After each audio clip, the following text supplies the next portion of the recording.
ಮೊದಲನೇದಾಗಿ ಜನಶಕ್ತಿ ನ್ಯೂಸ್ ಚಾನಲ್ಗೆ ತುಂಬ ಧನ್ಯವಾದಗಳು.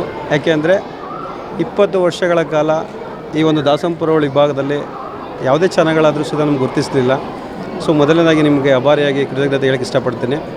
ಹಾಗೆ ಸತತವಾಗಿ 20-25 ವರ್ಷಗಳ ಇದೇ ನಾನು ಭೀಮೇಶ್ವರದಲ್ಲಿ ವಾಸವಾಗಿದ್ದು ತುಂಬ, ಏಕೆಂದರೆ ಒಬ್ಬರ ಹೆಸರು ತೊಗೊಂಡ್ರೆ ನನಗೆ ಅದನ್ನು ಅಂದರೆ ಸಹಿಸೋಕ್ಕೆ ಅಂದರೆ ಅದಿಷ್ಟ ಆಗಲ್ಲ. ಬಟ್ ದಾಸಂಪುರ ಹೋಬಳಿಯಲ್ಲಿ ಇರತಕ್ಕಂಥ ಪ್ರತಿಯೊಬ್ಬರೂ ಪ್ರಜೆಗಳು, ವಿದ್ಯಾರ್ಥಿಗಳು, ಪೋಷಕರು ಮತ್ತು ರಿಯಲ್ ಎಸ್ಟೇಟು ಮತ್ತು ರಾಜಕಾರಣಿ ಪ್ರತಿಯೊಬ್ಬರು ವ್ಯಕ್ತಿಗಳು ನನ್ನ ಒಂದು ಶ್ರೇಯಸ್ಸಿಗೆ ನಾನು ಇಷ್ಟೆಲ್ಲ ಬೆಳಿಬೇಕಾದ ಕಾರಣ ಖಂಡಿತ ಅದು ನಮ್ಮ ಒಂದು ಮಕ್ಕಳಿಂದ, ನಮ್ಮ ಪೋಷಕರಿಂದ ಮತ್ತು ಇಲ್ಲಿರುವಂಥ ತಳವಂತರಿಂದ ಮಾತ್ರ ಸಾಧ್ಯ ಆಗುತ್ತೆ ಹೊರತು ನಮ್ಮಿಂದ ಆಗಲ್ಲ. ಹಾಗಾಗಿ ಮುಂದೆ ಒಂದು ಆಸೆ ಇದೆ, ಇಂಟರ್ನ್ಯಾಷನಲ್ ಲೆವೆಲಲ್ಲಿ ಮಾಡಬೇಕು.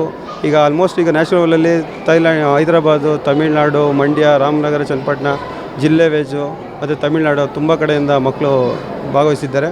ಮತ್ತು ನಮಗೆ ಅತಿ ಹೆಚ್ಚಾಗಿ ನಮ್ಮ ಶಿಕ್ಷಕರು ಸಪೋರ್ಟ್ ಕೊಟ್ಟಿದ್ದಾರೆ. ನಮ್ಮ MG ಕುಮಾರ್ ಸಂಸ್ಥೆ ಆಗಿರ್ಬೋದು, ನಮ್ಮ ವೆಂಕಟೇಗೌಡ ಸಂಸ್ಥೆ ಆಗಿರ್ಬೋದು, ಮತ್ತು ನಮ್ಮ ಬಾಬು ಸರ್, ಸತೀಶ್ ಸರ್, ತುಂಬ ಅನೇಕ ಹೆಸರುಗಳನ್ನು ಹೇಳೋಕ್ಕೆ ಆಗ್ತಾಯಿಲ್ಲ. ಕಾರಣ ಅಂತಂದರೆ ಏಕೆಂದರೆ ತುಂಬ ಜನ ಇರೋದ್ರಿಂದ. ಹಾಗಾಗಿ ಪ್ರತಿ ವರ್ಷ ಮಾಡಬೇಕು ಅಂದ್ಕೊಂಡಿದ್ದೇನೆ. ಏಕೆಂದರೆ ಇವತ್ತು ನಮ್ಮಲ್ಲಿ ದಾಸಂಪುರ ವಿಭಾಗದಲ್ಲಿ ಇರ್ತಕ್ಕಂಥ ಎಲ್ಲ ವ್ಯಕ್ತಿಗಳು ಮತ್ತು ಹಿರಿಯಕರು ಅವರೆಲ್ಲ ನಮಗೆ ಒಂದು ವಿಷನ್ ಮಾಡಿದ್ದಾರೆ.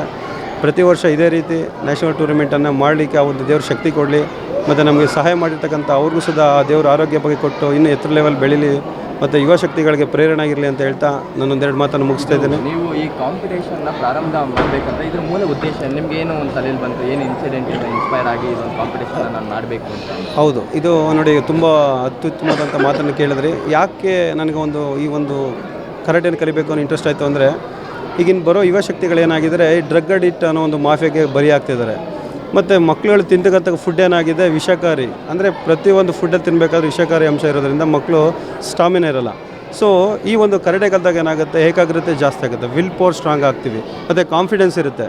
ನಮ್ಮನ್ನು ನಾವು ಆತ್ಮರಕ್ಷಣೆ ಯಾವಾಗಲೂ ಬೇಕಾದ್ರೂ ಮಾಡ್ಕೋಬೋದು. ಈಗ ನೋಡಿ, ಸಪೋಸ್ ಏನಕ್ಕೆ ಈ ವಿಷಯ ಹೇಳ್ತೀನಿ ಅಂತಂದರೆ, ಮಕ್ಕಳುಗಳು ಒಂದು SCF game, school game federation of India ಪ್ರತಿ ವರ್ಷ ಗೌರ್ಮೆಂಟ್ ಗೇಮ್ ನಡೀತಾ ಇರುತ್ತೆ. ಅದರಿಂದ ಮಕ್ಕಳುಗಳಿಗೆ ತುಂಬ ಅನುಕೂಲ ಆಗುತ್ತೆ. 3% ರಿಸರ್ವೇಷನ್ ಇರುತ್ತೆ.